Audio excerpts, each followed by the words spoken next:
মেয়েটার বিয়ের জন্য নিজেও পড়েন 100 বার, স্ত্রীকেও পড়তে দেন 100 বার। ছেলেটার বিয়ের জন্য নিজেও পড়েন 100 বার, স্ত্রীকেও পড়তে দেন 100 বার। প্রতিদিন পড়েন 100 বার।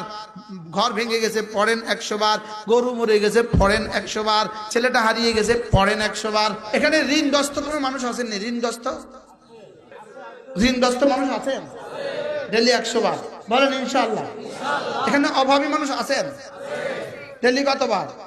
শুধু আছে, আসি কেন না আছে। প্রতিদিন 100 বার করে পড়বে, দারিদ্রতা তাকে জীবনে কখনো পাবে না। অর্থাৎ সারা দুনিয়া যত আশা করবা তুমি, সারা দুনিয়া কত বাড়ি আর তুমি আশা করবা, কত গাড়ি আর আশা করবা, কত কিছু তুমি আর আশা করবা। তোমার জীবনের যত আশা আছে, সমস্ত আশার মধ্যে শ্রেষ্ঠ আশা হলো বাকিয়াতুস সালিহাত। সওয়াবের দিক থেকে শ্রেষ্ঠ, সওয়াবের দিক থেকে শ্রেষ্ঠ, আশার দিক থেকে শ্রেষ্ঠ। তুমি যেখানে যাবা ওখানের জন্য শ্রেষ্ঠ পুঁজি খায়রুম মারাদ্দা।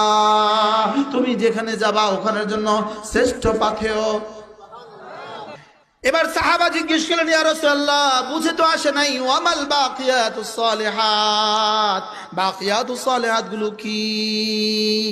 আপনি যে আল্লাহ যে বললেন খায়রুন তাওয়াবা, খায়রুন আমালা, খায়রুম মারাদ্দা, সুবহানাল্লাহ বলে না?